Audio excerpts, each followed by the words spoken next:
Okay, cool. Still around. Um, Colonel Ross just seemed like he just wanted it all to be hurried and done with rather than actually like find the thing, find the horse. Okay. On the contrary, we both go back to London by the night train. I was thunderstruck by my friend's words. We had only been a few hours in Devonshire, and that he should give up an investigation which he had begun so brilliantly was quite incomprehensible to me. Not a word more could I draw from him until we were back at the trainer's house. The colonel and the inspector were awaiting us in the parlor. My friend and I returned to town by the night express, said Holmes. We have had a charming little breath of your beautiful Dartmoor air. The inspector opened his eyes, and the colonel's lip curled in a sneer. So you despair of arresting the murderer of poor Straker, said he. Holmes shrugged his shoulders. There are certainly grave difficulties in the way, said he. I have every hope, however, that your horse will start upon Tuesday, and I beg that you will have your jockey in readiness. Might I ask for a photograph of Mr. John Straker? The inspector took one from an envelope and handed it to him. My dear Gregory, you anticipate all my wants. If I might ask you to wait here for an instant, I have a question which I should like to put to the maid. I must say that I am rather disappointed in our London consultant, said Colonel Ross bluntly, as my friend left the room. I do not see that we are any further than when he came. At least you have his assurance that your horse will run, said I. Yes, I have his assurance, said the colonel with a shrug of his shoulders. I should prefer to have the horse. I was about to make some reply in defense of my friend when he entered the room again. Now, gentlemen, said he, I am quite ready for Tavistock. As we stepped into the carriage, one of the stable lads held the door open for us. A sudden idea seemed to occur to Holmes, for he leaned forward and touched the lad upon the sleeve. You have a few sheep in the paddock, he said. Who attends to them? I do, sir. Have you noticed anything amiss with them of late? Well, sir, not of much account, but 3 of them have gone lame, sir. Lame meaning like unable to walk? I could see that Holmes was extremely pleased, for he chuckled and rubbed his hands together. A long shot, Watson, a very long shot, said he, pinching my arm. Gregory, let me recommend to your attention this singular epidemic among the sheep. Drive on, coachman. Colonel Ross still wore an expression which showed the poor opinion which he had formed of my companion's ability, but I saw by the inspector's face that his attention had been keenly aroused. You consider that to be important? He asked. Exceedingly so. Is there any point to which you wish to draw my attention? To the curious incident of the dog in the night time. The dog did nothing in the night time. And that was the curious incident, remarked Sherlock Holmes. Yes, because the the stable boy, Ned, yeah, Ned Hunter, like the whole reason, like he threatened to like take out the dog on what's his name, Fitzroy. Like when Fitzroy was walking around, like seeking information, Ned was like, "I'll stick the dog on you if you don't leave," type of thing. So okay, dog didn't do anything that night. 4 days later, Holmes and I were again in the train, bound for Winchester to see the race for the Wessex Cup. Colonel Ross met us by appointment outside the station, and we drove in his drag to the course beyond the town. His face was grave, and his manner was cold in the extreme. I have seen nothing of my horse, said he. 4 days later, wow. He's really just so confident in what's happened. I have seen nothing of my horse, said he. I suppose that you would know him when you saw him, asked Holmes. The colonel was very angry. I have been on the turf for 20 years, and never was asked such a question as that before, said he. A child would know Silver Blaze, with his white forehead and his mottled off foreleg. How is the betting? Well, that is the curious part of it. You could have gotten 15 to 1 yesterday, but the price has become shorter and shorter, until you can hardly get 3 to 1 now. Said Holmes. Someone knows something, that is clear. As the drag drew up in the enclosure near the grandstand, I glanced at the card to see the entries. It ran Wessex plate, 50 sovereigns. This is in jargon I don't understand. Each horse foot, each horse length. I'll just read what's literally on the page. 50 sovs each foot with 1,000 sovereigns added for 4 and 5-year-olds. Second, 300 pounds. Third, 200 pounds. Oh, 50 sovereigns. Okay, so this is like the entry fee. 50 sovereigns for each horse featured, with 1,000 sovereigns added for 4 and 5-year-olds. Second, 300 pounds. Third, 200 pounds. New course, 1 mile and 5 furlongs. 1. Mr. Heath Newton's The Negro, red cap, cinnamon jacket. 2. Colonel Wardlaw's Pugilist, pink cap, blue and black jacket. 3. Lord Backwater's Desborough, yellow cap and sleeves. 4. Colonel Ross's Silver Blaze, black cap, red jacket. 5. Duke of Balmoral's Iris, yellow and black stripes. 6. Lord Singleford's Rasper, purple cap, black sleeves. We scratched our other one and put all our hopes on your word, said the colonel. Why is that? Why, what is that? Silver Blaze favorite? 5-4 against Silver Blaze, roared the ring. 5-4 against Silver Blaze. 5-15 against Desborough. 5-4 on the field. I wish I understood horse betting, at least understand that whole passage. So I apologize to everyone if I butchered that whole thing, but let's move on.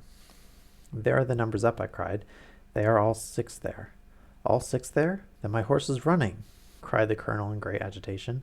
But I don't see him. My colors have not passed. Only 5 have passed. This must be he. As I spoke, a powerful bay horse swept out from the weighing enclosure and cantered past us, bearing on its back the well-known black and red of the colonel. That's not my horse, cried the owner. That beast has not a white hair upon its body. What is this that you have done, Mr. Holmes? Well, let us see how he gets on, said my friend imperturbably. For a few minutes he gazed through my field glass. Capital! An excellent start, he cried suddenly. There they are, coming round the curve. From our drag we had a superb view as they came up the straight. The 6 horses were so close together that a carpet could have covered them. But halfway up, the yellow of the Mapleton stable showed to the front. Before they reached us, however, Desborough bolt was shot, and the colonel's horse, coming away with a rush, passed the post a good 6 lengths before its rival, the Duke of Balmore's Iris, making a bad third. It's my race anyhow, gasped the colonel, passing his hand over his eyes. I confess that I can make neither head nor tail of it. Don't you think that you have kept up your mystery long enough, Mr. Holmes? Certainly, Colonel, you shall know everything. Let us all go round and have a look at the horse together.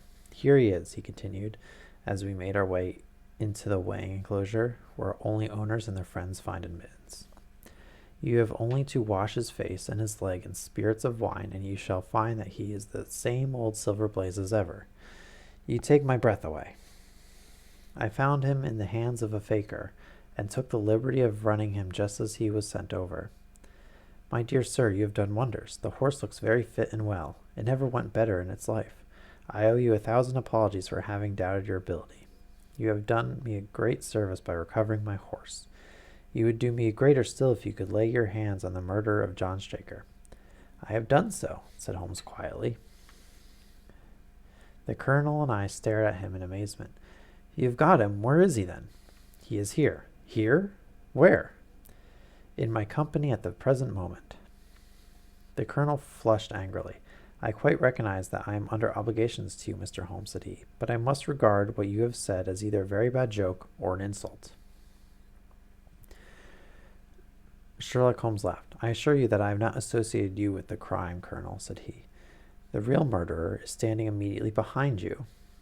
He stepped past and laid his hand upon the glossy neck of the thoroughbred. The horse? Cried the colonel and myself. Yes, the horse. And it may lessen his guilt. if I say that it was done in self-defense, and that John Straker was a man who was entirely unworthy of your confidence. But there goes the bell, and as I stand to win a little in the next race, I shall defer a lengthy explanation until a more fitting time.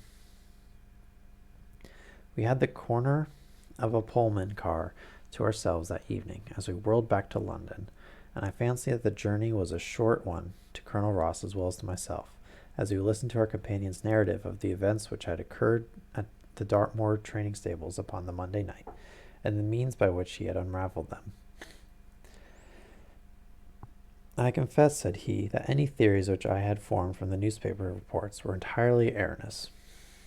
And yet there were indications there, had they not been overlaid by other details which concealed their true import. I went to Devonshire with the conviction that Fitzroy Simpson was the true culprit, although, of course, I saw that the evidence against him was by no means complete. It was while I was in the carriage, just as we reached the trainer's house, that the immense significance of the curried mutton occurred to me. You may remember that I was distraught, and remained sitting after you had all alighted. I was marveling in my own mind how I could possibly have overlooked so obvious a clue. I confess to the colonel that even now I cannot see how it helps us. It was the first link in my chain of reasoning. Powdered opium is by no means tasteless. The flavor is not disagreeable, but it is perceptible. Were it mixed with any ordinary dish, the eater would undoubtedly detect it, and would probably eat no more. A curry was exactly the medium which would disguise this taste. By no possible supposition could the stranger, Fitzroy Simpson, could have caused curry to be served in the trainer's house that night.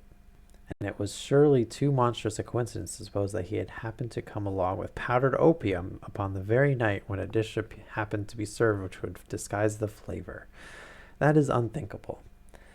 Therefore, Simpson becomes eliminated from the case, and our attention centers upon Straker and his wife, the only two people who could have chosen curried mutton for supper that night.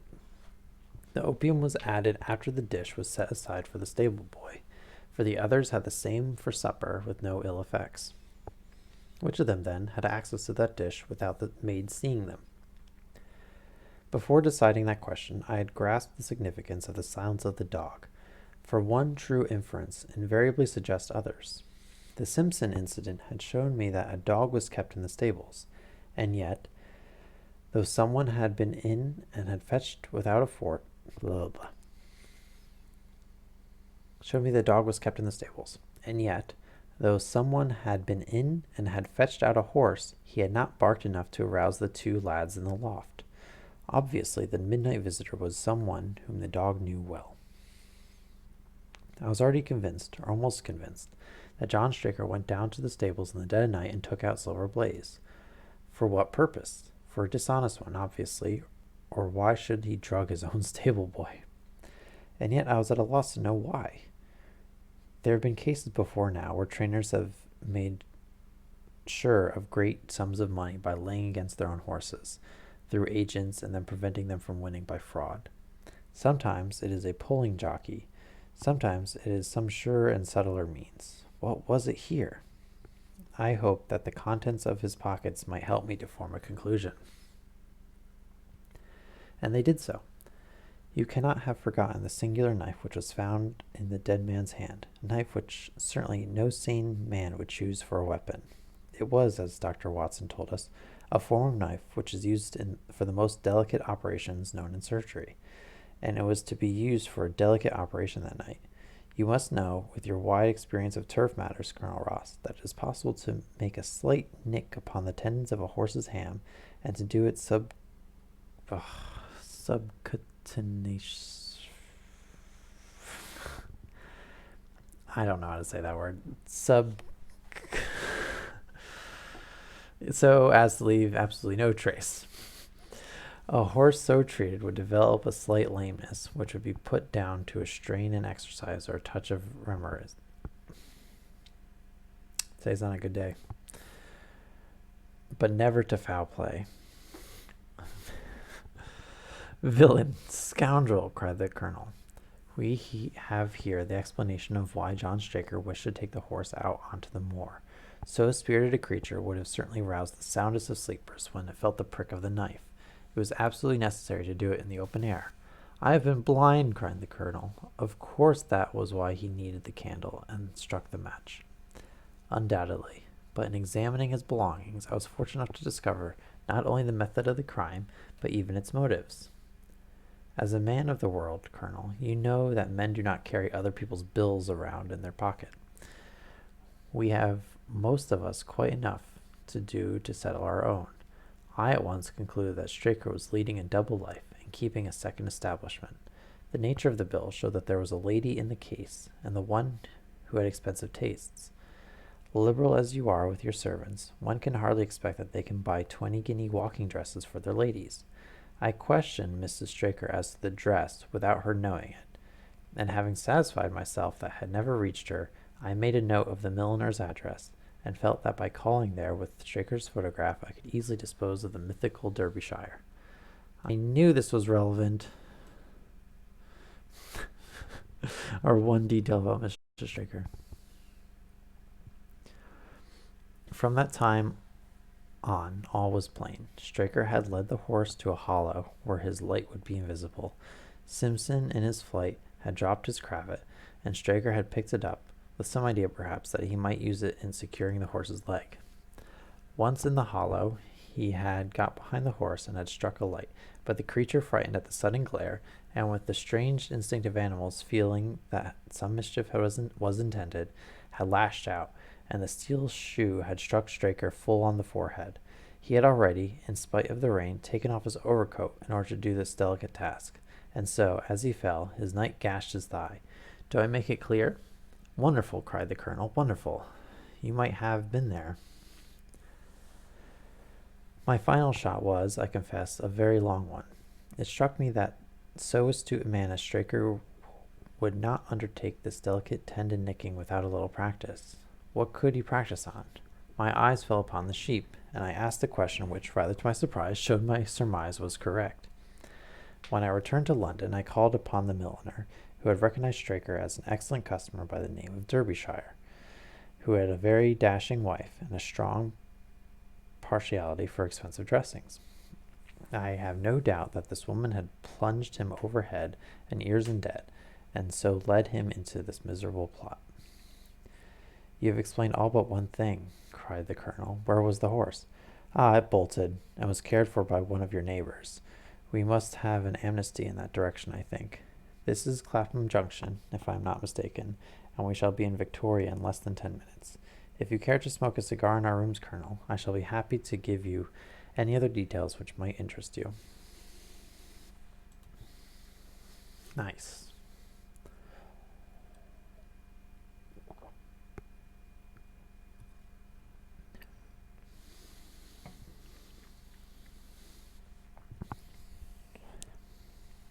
Okay. The Adventure of the Cardboard Box. Solid Snake.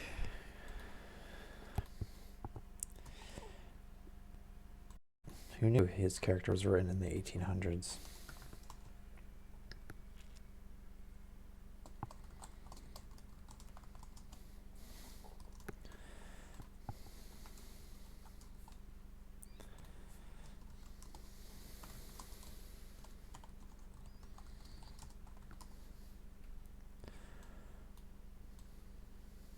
Okay, I'm going to edit the stream title.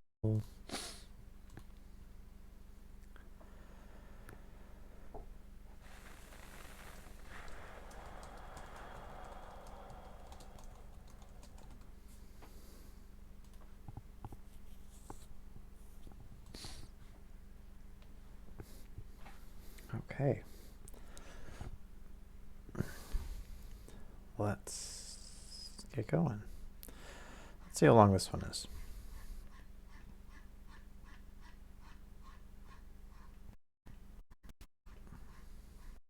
Okay, this is going to be another partial reading today.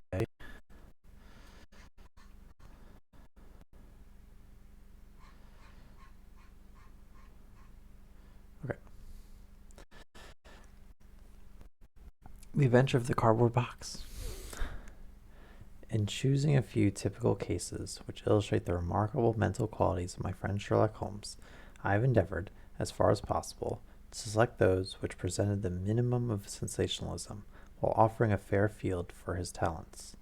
It is, however, unfortunately impossible entirely to separate the sensational from the criminal, and a chronicler is left in the dilemma that he must either sacrifice details which are essential to his statement, and so give a false impression of the problem, or he must use matter which chance and not choice has provided him with. With this short preface, I shall turn to my notes of what proved to be a strange, though a peculiarly terrible chain of events. It was a blazing hot day in August. Baker Street was like an oven, and the glare of the sunlight upon the yellow brickwork of the house across the road was painful to the eye. It was hard to believe that these were the same walls which loomed so gloomily through the fogs of the winter. Our blinds were half drawn, and Holmes lay curled upon the sofa, reading and rereading a letter which he had received by the morning post. For myself, my term of service in India had trained me to stand heat better than cold, and a thermometer at 90 was no hardship. Ugh. 90 isn't so bad, but no thank you. But the morning paper was uninteresting.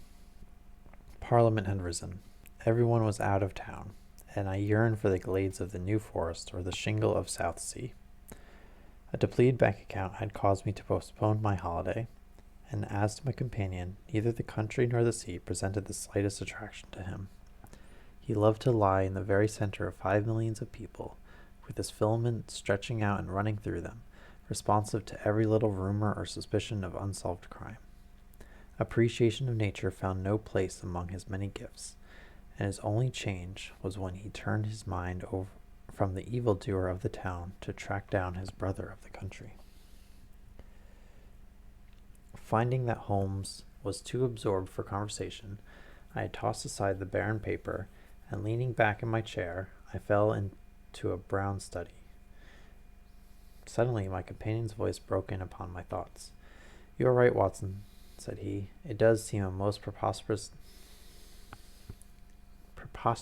way of settling a dispute." "Most preposterous," I exclaimed, and then suddenly realizing how he had echoed the inmost thought of my soul, I sat up in my chair and stared at him in blank amazement. "What is this, Holmes?" I cried. "This is beyond anything which I could have imagined." He laughed heartily at my perplexity. "You remember," he said, "that some little time ago, when I read you the passage in one of Poe's sketches, in which a close reasoner follows the unspoken thoughts of his companion, you are inclined to treat the matter as a mere tour de force of the author. On my remarking that I was constantly in the habit of doing the same thing, you express incredulity." Incredulity. Oh no. Oh no. "Perhaps not with your tongue, my dear Watson, but certainly with your eyebrows. So when I saw you throw down your paper and enter upon a train of thought, I was very happy to have the opportunity of reading it off, and eventually of breaking into it, as a proof that I had been in rapport with you." But I was still far from satisfied. "In the example which you read to me," said I, "the reasoner drew his conclusions from the actions of the man whom he observed. If I remember right, he stumbled over a heap of stones, looked up at the stars, and so on. But I have been seated quietly in my chair, and what clues can I have given you? You do yourself an injustice. The features are given to man as the means by which he shall express his emotions, and yours are faithful servants. Do you mean to say that you read my train of thoughts from my features?" "Your features, and especially your eyes. Perhaps you cannot recall how your reverie commenced?" "No, I cannot." "Then I will tell you. After throwing down your paper, which was the action which drew my attention to you, you sat for half a minute with a vacant expression. Then your eyes fixed themselves upon your newly framed picture of General Gordon, and I saw by the alteration in your face that a train of thought had been started, but it did not lead very far. Your eyes flashed across to the unframed portrait of Henry Ward Beecher, which stands upon the top of your books. Then you glanced up at the wall, and of course your meaning was obvious. You were thinking that if the portrait were framed, it would just cover that bare space and correspond with the Gordon pictures over there." "You have followed me wonderfully," I exclaimed. So far I could hardly have gone astray, but now your thoughts went back to Beecher, and you looked hard across as if you were studying the character in his features. Then your eyes ceased to pucker, but you continued to look across, and your face was thoughtful. You were recalling the incidents of Beecher's career. I kind of wish I knew who Beecher was. I was well aware that you could not do this without thinking of the mission which he undertook on behalf of the North at the time of the Civil War. For I remember your expressing your passionate indignation at the way in which he was received by more turbulent of our people. I really hope this is like some deep metaphor or foreshadowing, because I really don't know where this is going. You felt so strongly about it that I knew you could not think of Beecher without thinking of that also. When a moment later I saw your eyes wander away from the picture, I suspected that your mind had now turned to the Civil War, and when I observed that your lips set, your eyes sparkled, and your hands clenched, I was positive that you were indeed thinking of the gallantry which was shown by both sides in that desperate struggle. But then, again, your face grew sadder. You shook your head. You were dwelling upon the sadness and horror and useless waste of life. Your hand stole towards your own wound, and a smile quivered on your lips, which showed me that the ridiculous side of this method of Did I miss a line? Your hand stole towards your old wound, and a smile quivered on your lips, which showed me that the ridiculous side of this method of settling international questions had forced itself upon your mind. At this point, I agreed with you that it was preposterous, and was glad to find that all my deductions had been correct. Absolutely, said I, and now that you have explained it, I confess that I am as amazed as before. It was very superficial, my dear Watson, I assure you. I should not have intruded it upon your attention had you not shown some incredulity the other day. But I have in my hands here a little problem which may prove to be more difficult of solution than my small essay in thought reading. Have you observed in the paper a short paragraph referring to the remarkable contents of a packet sent through the post to Miss Cushing of Cross Street, Croydon? No, I saw nothing. Ah, then you must have overlooked it. Just toss it over to me. Here it is, under the financial column. Perhaps you'd be good enough to read it aloud. I picked up the paper which he had thrown back to me, and read the paragraph indicated. It was headed, A Gruesome Packet. Miss Susan Cushing, living at Cross Street, Croydon, has been made the victim of what must be regarded as a peculiarly revolting practical joke, unless some more sinister meaning should prove to be attached to the incident. At 2 o'clock yesterday afternoon, a small packet, wrapped in brown paper, was handed in by the postman. A cardboard box was inside, which was filled with coarse salt. On emptying this, Miss Cushing was horrified to find 2 human ears, apparently quite freshly severed. The box had been sent by a parcel post from Belfast upon the morning before. There is no indication as to the sender, and the matter is the more mysterious as Miss Cushing, who is a maiden lady of 50, has led a most retired life, and has so few acquaintances or correspondents that it is a rare event for her to receive anything through the post. Some years ago, however, when she resided in Penge, she let apartments in her house to 3 young medical students, whom she was obliged to get rid of on account of their noisy and irregular habits. The police are of opinion that this outrage may have been perpetrated upon Miss Cushing by these youths, who owed her a grudge and who had hoped to frighten her by sending her these relics of the dissecting rooms. Some probability is lent to the theory by the fact that one of these students came from the north of Ireland, and to the best of Miss Cushing's belief, from Belfast. In the meantime, the matter is being actively investigated. Mr. Lestrade, one of the smartest of our detective officers, being in charge of the case. So much for the Daily Chronicle, said Holmes, as I finished reading. I'll add Miss Cushing to the character list, because there was a cardboard box involved in the stories called The Adventure of the Cardboard Box.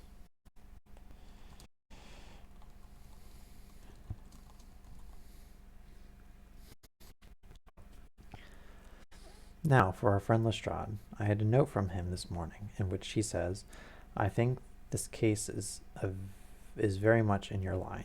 We have every hope of clearing the matter up, but we find a little difficulty in getting anything to work upon. We have, of course, wired to the Belfast post office, but a large number of parcels were handed in upon that day, and they have no means of identifying this particular one, or of remembering the sender. The box is a half-pound box of honeydew tobacco, and does not help us in any way. The medical student theory still appears to me to be the most feasible, but you should have a few hours to spare. I should be very happy to see you out there. I shall be either at the house or in the police station all day. What say you, Watson? Can you rise superior to the heat and run down to Croydon with me on the off chance of a case for our annals? I was longing for something to do. You shall have it then. Ring for our boots and tell them to order a cab. I shall be back in a moment when I have changed my dressing gown and filled my cigar case. A shower of rain fell while we were in the train, and the heat was far less oppressive in Croydon than in town. Holmes had sent on a wire so that Lestrade, as wiry, as dapper, and as ferret-like as ever, was waiting for us at the station. A walk of 5 minutes took us to Cross Street, where Miss Cushing resided. It was a very long street of 2-story brick houses, neat and prim, with white and stone steps, and little groups of aproned women gossiping at the doors.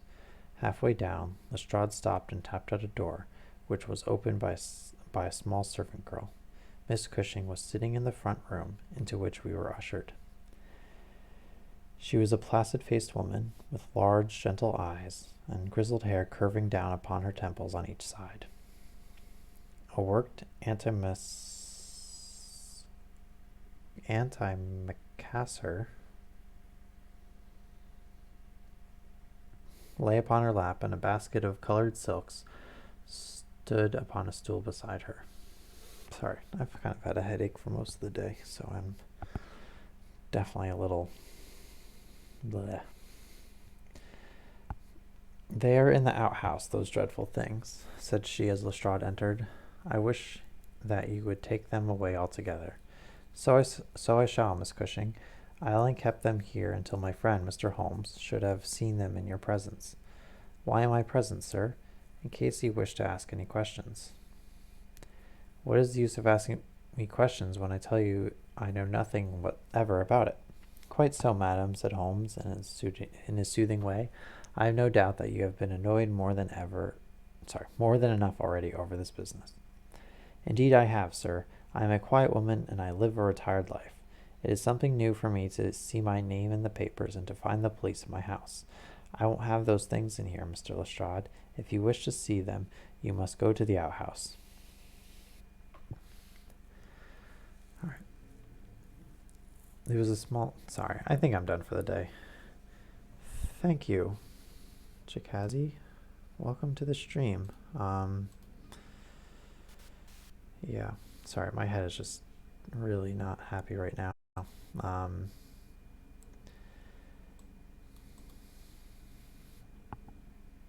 But yeah, tomorrow, yeah, I'm just gonna call it like a few minutes short today. I don't think staring at a screen is doing me any good. But yeah, I try to stream every day around this time. I started about 50 minutes ago, about an hour ago. I am getting a new job and trying to figure out the hours for that, so I might be a little irregular for the next few days, but I do think I will be able to stream tomorrow at 2:30 Pacific time. So thank you for joining. Thank you for listening. And I hope everyone's doing well, hopefully with less of a headache than I do. But yeah, take care, everyone, and down with Big Brother.